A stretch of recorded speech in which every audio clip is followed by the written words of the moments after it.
Bonjour à tous, je m'appelle Zoé. J'ai 15 ans. Voici ma sœur Daphné qui est de 3 ans ma cadette. Je l'aime beaucoup et je pense qu'elle m'aime aussi. Après tout, on est sœurs. Mais malheureusement, Daphné est très jalouse. Vous voulez savoir pourquoi? Parce que je suis la préférée de mes parents. Nos parents m'aiment plus. Et c'est pourquoi Daphné m'embête autant. Mais dites-moi juste une chose. En quoi est-ce ma faute? C'est pas comme si j'avais imploré mes parents de m'aimer plus. Si ma sœur avait les mêmes qualités que moi, je suis sûre qu'il l'aurait aimé autant qu'il m'aime. S'il faut vraiment chercher quelqu'un à blâmer, elle n'a qu'à s'en prendre à elle-même. Ça fait vraiment un bout de temps qu'elle me fait la tête, comme si tout ça était de ma faute. Mais je vais tout vous raconter maintenant. Si vous pensez que j'ai raison, alors dites-le moi dans les commentaires car toute cette histoire m'attriste. Il y a encore quelques années, j'ignorais qu'en fait, j'étais la préférée de mes parents. Je n'avais jamais remarqué qu'ils me traitaient autrement. Un jour au dîner, Daphné a dit « Maman, c'est quoi le code PIN de ton portable ?» Quand maman a dit « Pourquoi cette question, chérie ?» Daphné lui a dit « Dis-le. » Alors maman a dit « 2006 ». Puis Daphné s'est tournée vers notre père. « Papa, quel est le mot de passe de ton portable ?» Quand papa a dit le même que maman, Daphné a dit « Donc c'est 2006 ». Et c'est l'année de la naissance de qui? Maman a dit « Celle de Zoé ». Daphné s'est tournée vers moi. « C'est vrai, c'est la naissance de votre fille adorée Zoé. » Je crois que mes parents ont compris où cette conversation les menait. C'est pourquoi ils n'ont rien dit. Or, quand Daphné a dit « Papa, pourrais-tu nous montrer ton fond d'écran ?» Papa a répondu en colère « Je te prie de manger. » Mais d'où viennent ces questions ridicules? Soudain, Daphné s'est mise à pleurer. « Je sais que toi et maman avez la photo de Zoé comme fond d'écran sur vos portables. Parce que vous l'aimez plus que vous m'aimez. Je ne peux vraiment plus supporter ça. » Et elle cria. J'écoutais cette conversation en état de choc. Ma maman a dit « Daphné, vous êtes nos deux enfants. On vous aime de la même façon. » Ma sœur s'est levée en colère et a dit « À l'évidence, ce n'est pas vrai. Zoé est votre enfant préféré et tout le monde le sait dans cette maison. » Et elle claqua la porte de la cuisine. Ce soir-là, j'ai pensé à ce qu'elle avait dit. Oui, Daphné avait tout à fait raison. Mes parents nous traitaient différemment. Mais il y avait une raison, ou en fait plusieurs raisons pour lesquelles ils agissaient ainsi. Bon, ça me met un peu mal à l'aise de le dire, mais honnêtement, lorsque vous comparez Daphné avec moi, il est logique que nos parents m'aiment plus que Daphné. Par exemple, les notes de Daphné restent moyennes. Et elle ne fait rien pour essayer de les améliorer. Elle n'excelle jamais aux examens, mais elle a toujours une excuse. Soit elle avait mal au ventre, ou bien les questions étaient trop difficiles. Moi, par contre, j'étudie à fond chaque jour. Je prends l'école très au sérieux. J'étais 3e à l'école élémentaire et ensuite j'étais la 2e au collège. Quand on organise des réunions de famille, nos parents aiment mettre en avant mes bons résultats scolaires. Et évidemment, ils n'ont jamais rien à dire sur Daphné. Alors elle se plaint tout le temps. Nos parents sont seulement fiers de toi. Ils ne parlent jamais de moi. Il n'y en a que pour toi. Est-ce que Daphné a le droit de dire ça? Si elle travaillait dur comme moi, nos parents parleraient également de ses bons résultats.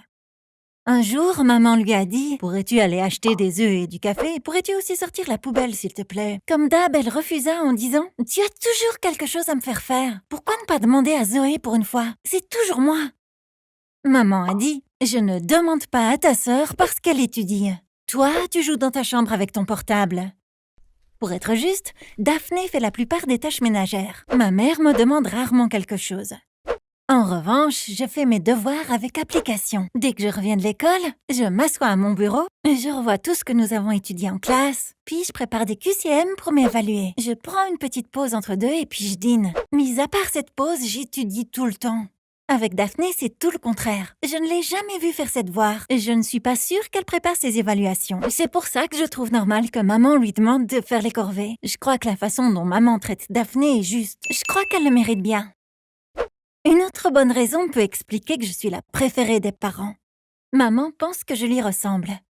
Elle me dit « Nous avons beaucoup de chance toutes les deux car nous avons un petit nez. Tu as bon goût aussi. Et tes vêtements te vont à merveille tout comme moi. » En attendant, mon père pense que je suis responsable et disciplinée tout comme lui. Il me dit « Je suis si heureux que tu tiennes de moi. Tu vas avoir une brillante carrière tout comme moi. » Je ne sais pas d'où vient la paresse de ta sœur, mais c'est sûrement pas de nous. Et elle aura beaucoup de problèmes à l'avenir à cause de ce défaut. Je pense que ma mère et mon père sont particulièrement gentils avec moi parce que je leur ressemble. Naturellement, Daphné ne peut rien y faire. Ça m'attriste de dire ça, mais si elle ressemblait plus à nos parents, peut-être qu'ils l'aimeraient plus. La semaine dernière, Daphné est rentrée dans ma chambre. Comme elle est jalouse de moi, j'ai su tout de suite ce qu'elle voulait. Elle est venue voir si mes parents m'avaient offert quelque chose de nouveau. S'ils m'offrent une chose et que Daphné ne reçoit rien, alors je la cache. Mais ce jour-là, elle m'a surprise. Comme j'adore boire du café, ma mère m'a trouvé un très joli thermo. Quand Daphné l'a vu, elle a dit « Mais c'est quoi ça? Qui t'a offert ça? Et pourquoi on m'a rien offert à moi? Pourquoi on ne me dit jamais rien ?» Elle m'a balancé un tas de questions, puis elle a couru chez maman pour lui demander des explications. Comme je l'ai dit, elle est très jalouse de moi et elle ne s'en cache pas du tout. Bon, maman m'a offert un petit cadeau, il n'y a pas de quoi en faire une histoire. C'est vrai, non? Pourquoi elle dit pas juste « T'as reçu une chouette bouteille ?» Profites-en, mais elle ne dirait jamais ça. Elle fait toujours des histoires. Et puis, il faut qu'elle se plaigne que nos parents ne l'aiment pas. Si tu agis ainsi, bien sûr qu'ils ne t'aimeront pas. Un autre truc qui la rend dingue, c'est que je reçois plus d'argent de poche qu'elle. Bien sûr, il y a une raison pour ça aussi. Quand Daphné reçoit de l'argent, elle se précipite à la librairie. Oui, lire des livres est excellent, mais bon, voilà, c'est le plus gros rat de bibliothèque que je connaisse. Elle achète un nouveau livre et le finit en 2 jours. Ma mère ne cesse de lui dire « Lis moins vite, prends ton temps ». Mais ma sœur ne l'écoute jamais. Il faut qu'elle le finisse de suite. Comme elle fait ça à chaque fois, elle reçoit moins d'argent que moi.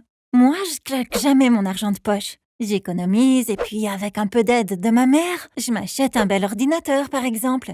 Alors que reste-t-il de l'argent que Daphné dépense? Eh bien, absolument rien. Je ne crois pas qu'elle ait le droit de se plaindre de recevoir moins d'argent de poche si elle le gaspille. Un jour que j'étais sortie, Daphné est allée parler à ma mère. Ma mère m'a dit ce qu'il s'est passé plus tard. Daphné a dit « Maman, je crois que j'ai été adoptée. Si c'était pas le cas, je serais pas traitée comme ça. » Ma mère fut très triste. Elle a trouvé des photos de Daphné bébé et lui a montré. Daphné a dit « Vous m'avez peut-être adoptée quand j'étais bébé? Ces photos ne prouvent rien. » Ma pauvre maman fouilla dans tous ses documents à la recherche du certificat de naissance de Daphné. Daphné prit le temps de l'examiner. Puis, elle alla dans sa chambre sans dire un mot. En me racontant tout cela, ma mère se mit à pleurer. « J'ai essayé, mais je ne suis pas sûre qu'elle soit convaincue, » dit-elle. J'étais en colère contre Daphné, alors j'ai foncé dans sa chambre. « Tu n'as pas le droit de t'énerver sur maman » ai-je hurlé. Elle me regarda comme si elle voulait me dire quelque chose. Elle s'arrêta et dit « Je suis énervée tous les jours et personne ne s'en soucie. » Et elle fondit en larmes. Je ne pouvais pas lui en vouloir, surtout parce qu'elle est plus jeune. Je lui fis un câlin. J'ai dit « Je comprends ce que tu veux dire, mais tu ne peux rien y faire. Telle est ta nature et il faut juste que tu l'acceptes. » Bizarrement, ça l'a rendue complètement furieuse. On aurait dit qu'elle allait me tuer. « Que veux-tu dire ? J'ai cru pendant une seconde que tu m'avais comprise. Tu m'as encore déçue !» a-t-elle hurlé. J'ai horreur des disputes. J'ai quitté la chambre sans rien dire. Depuis ce jour, Daphné ne me parle pas. Je suis vraiment triste d'être brouillée avec elle depuis si longtemps. Mais malheureusement, je ne peux rien y faire. J'ai essayé plein de fois de faire la paix avec elle. Mais elle trouve toujours une excuse pour dire non.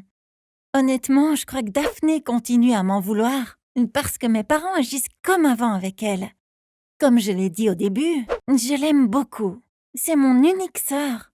Mais malheureusement, nous ne sommes plus aussi proches qu'avant. Et ça me brise le cœur. Merci de m'avoir écouté. Si vous n'êtes pas encore abonné, faites-le. Comme ça, vous serez informés des nouvelles vidéos. Salut! Bonjour à tous, je m'appelle Sarah. Voici ma sœur Leila. Elle a 4 ans de moins que moi. Malheureusement, ma famille l'aime plus que moi. Je ne suis même pas sûre qu'ils m'aiment tout court. En fait, j'ai toujours été consciente que mes parents sont plus gentils et plus compréhensifs envers Leila. Ça ne m'avait jamais dérangée, car je pensais que c'était normal qu'ils la traitaient ainsi, puisqu'elle est plus jeune que moi. Mais récemment, après tout ce qui s'est passé, j'ai commencé à soupçonner que mes parents aiment Leila beaucoup plus que moi. Je vais vous raconter tout ce qui s'est passé. Tout ce que je vous demande, c'est de me partager vos réflexions en commentaire. Vous trouvez aussi que mes parents nous traitent différemment? Dites-le moi, s'il vous plaît. On a déménagé dans une nouvelle ville pendant l'été. Dans notre ancienne maison, Leila et moi partagions une chambre. Notre nouvelle maison est plus grande, donc on a maintenant une chambre chacune.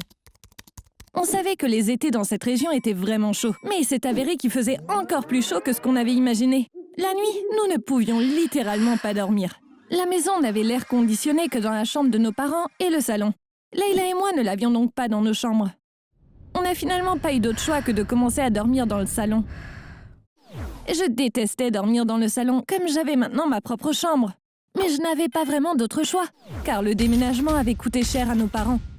Et ça aurait été égoïste de leur demander d'acheter 2 climatiseurs supplémentaires. Un soir, je suis allée au salon pour dormir comme d'habitude.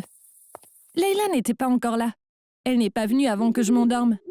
Quand je me suis réveillée au matin, j'ai été surprise de voir qu'elle n'était pas là. En allant à la salle de bain, j'ai entendu qu'elle était dans sa chambre. Elle faisait un TikTok. Je suis allée dans sa chambre pour lui demander comment elle avait dormi dans la chaleur. Et devinez quoi? Il ne faisait pas chaud. Bien sûr, j'étais surprise. J'ai levé les yeux et j'ai vu la climatisation sur le mur. Ouais, mes parents lui avaient acheté un climatiseur tout neuf rendant sa chambre agréable et fraîche. Elle a donc pu dormir comme un bébé dans sa propre chambre cette nuit-là. Bien sûr, j'étais très en colère. Ma mère et mon père prenaient leur petit déjeuner. J'ai demandé pourquoi il n'y avait que Leila qui avait un climatiseur. Calmement, mon père m'a expliqué « Ta sœur m'a dit qu'elle voulait dormir dans sa chambre et m'a demandé si on pouvait lui acheter un climatiseur.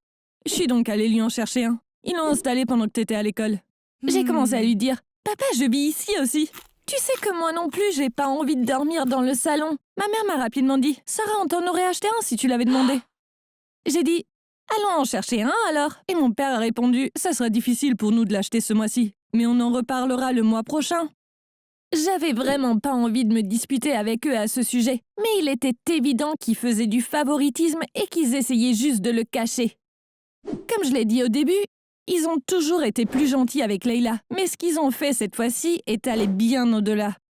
Après l'incident du climatiseur, j'ai commencé à voir les choses autrement et j'ai remarqué plus de choses comme ça venant de mes parents. C'est alors que j'ai commencé à réaliser que ma famille aime Leila plus que moi. Je vais vous donner un autre exemple. Depuis l'école primaire, je dois faire des tâches ménagères tous les jours. Je fais la lessive, je sors les poubelles. Quand ma mère me dit qu'elle va rentrer tard du travail, je cuisine. Mais je n'ai jamais vu Leila faire plus que ramener un verre vide de sa chambre à la cuisine. Ma mère fait son lit, je repasse ses vêtements.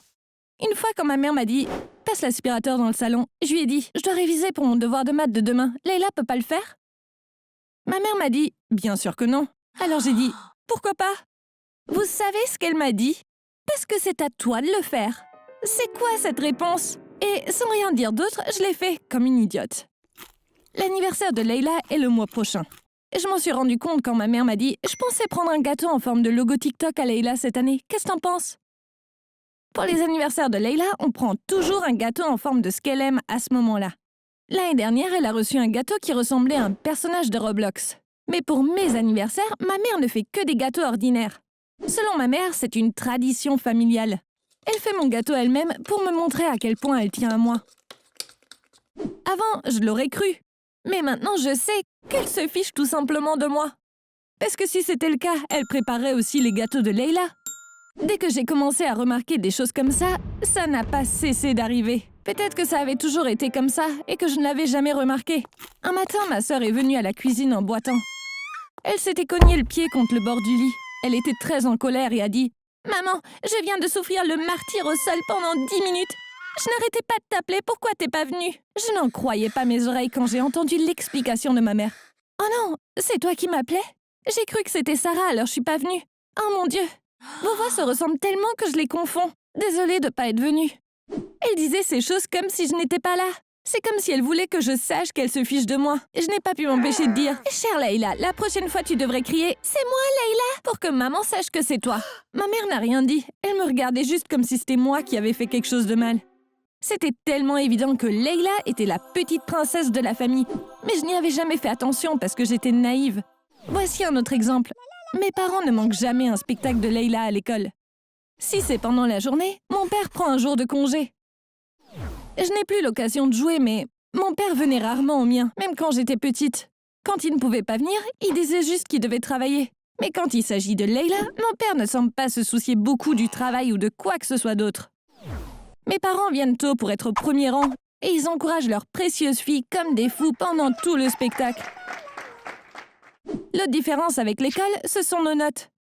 Chaque fois que j'ai une bonne note, mon père me dit que soit les questions étaient faciles, soit j'ai eu de la chance que ce soit un sujet que j'avais préparé. Il trouve toujours de quoi dire que je ne méritais pas une si bonne note. Avec Leïla, c'est tout le contraire. Ses notes ne sont pas très bonnes, mais il lui invente toujours des excuses. Chaque fois qu'elle a une mauvaise note, il lui dit « Tu as dit que t'avais mal à la tête ce matin-là, ça doit être ça. » Ou « Ce prof est trop exigeant avec toi. » Pour essayer de prouver que ce n'est pas sa faute. Ce genre de choses n'arrêtait pas d'arriver, et ça m'a vraiment rendue triste. Je prêtais attention à des choses dont je ne me serais normalement pas souciée. Il fallait que je règle ce problème. J'ai trouvé un site web qui proposait une thérapie en ligne, et je me suis inscrite. Ce n'était pas trop cher. J'ai économisé mon argent de poche quelque temps et j'ai eu un rendez-vous avec une thérapeute du site. On a fait un appel vidéo qui a duré 1 heure. Je lui ai raconté tout ce que j'avais vécu. À la fin de la séance, elle m'a dit « Sarah, tu ne peux pas résoudre ce problème toute seule. Ni moi ni un autre thérapeute ne pouvons t'aider. Tu dois faire face à tes parents et leur dire tout ce que tu viens de me dire. S'ils vous aiment toutes les deux également, ce qui est le cas à mon avis, ils devront vraiment t'en convaincre. Ou bien tu pourrais avoir raison et ils pourraient favoriser ta sœur sans s'en rendre compte. Si c'est le cas, ce sont encore une fois tes parents qui doivent faire des efforts pour que tu n'aies pas l'impression qu'ils ne t'aiment pas. Ne perds donc pas ton temps avec des thérapeutes. La seule façon de résoudre ce problème, c'est avec ta famille. » Ce qu'elle disait était très sensé. J'ai décidé de parler à mes parents dès que j'en ai eu l'occasion. Dimanche dernier, Leïla était chez une amie, donc c'était un bon moment. J'ai dit à mes parents « J'ai besoin de vous parler de quelque chose d'important. » Évidemment, ils étaient très curieux. Je crois que j'ai parlé sans arrêt pendant 1h30. Ils ne m'ont même pas interrompu une seule fois, ils m'ont juste écouté. Je n'ai pas pu m'empêcher de pleurer à plusieurs reprises. En fait, même le fait de leur parler de tout m'a fait du bien. Mais malheureusement, leur réaction n'a pas arrangé les choses. Au début, ils m'ont dit « On ne fait pas du tout de favoritisme et on vous aime toutes les deux beaucoup. » Ce n'était pas le problème. Mais ce que ma mère a dit ensuite m'a vraiment fait mal. Vos personnalités sont si différentes. C'est peut-être pour ça qu'on vous traite différemment, toi et Leïla. Leïla est un peu comme un chat. Elle ne fait attention à nous que lorsque nous faisons attention à elle. Elle est naturellement encline à rester loin de nous. C'est pour ça qu'on doit être très gentil avec elle tout le temps. Ta personnalité est tout le contraire. Je suis devenue rouge de rage quand j'ai entendu cette dernière phrase. Je savais ce qu'elle disait, mais j'ai fait semblant de ne pas comprendre. J'ai demandé « Comment ça, tout le contraire ?» Ma mère ne pouvait pas le dire clairement. « Le contraire d'un chat », a-t-elle dit. Je pense qu'elle regrettait l'exemple qu'elle avait donné. Je ne pouvais pas me retenir. Donc tu veux dire comme un chien. Leïla a la personnalité d'un chat et je suis comme un chien. Peu importe la façon dont vous traitez le chien, il revient toujours et vous lèche. C'est ça, c'est ce que vous pensez vraiment de moi. Et je demandais. Ma mère a secoué la tête. Je suppose que je me suis mal exprimée. Je voulais juste dire que vous avez des caractères très différents, a-t-elle dit, en essayant de se défendre. Je pense que ce que ma mère a dit prouve clairement qu'ils nous traitent très différemment. En voyant que j'étais bouleversée, ils ont essayé de me consoler. Mon père m'a dit « Toi et ta sœur êtes si précieuses. Il n'y a vraiment pas de quoi s'inquiéter comme ça. » Mais j'avais déjà eu ma réponse. Il voulait continuer à en parler, mais je ne pouvais pas le supporter. Alors, vous êtes d'accord que mes parents ne nous traitent pas de la même façon? J'ai toujours encore l'impression qu'ils aiment Leïla plus qu'ils ne m'aiment moi. En plus de ça, l'analogie du chat et du chien de ma mère sur nos personnalités était vraiment bizarre. Vous pouvez me dire ce que vous en pensez dans les commentaires, s'il vous plaît? Je vous promets que je les lirai tous. À bientôt!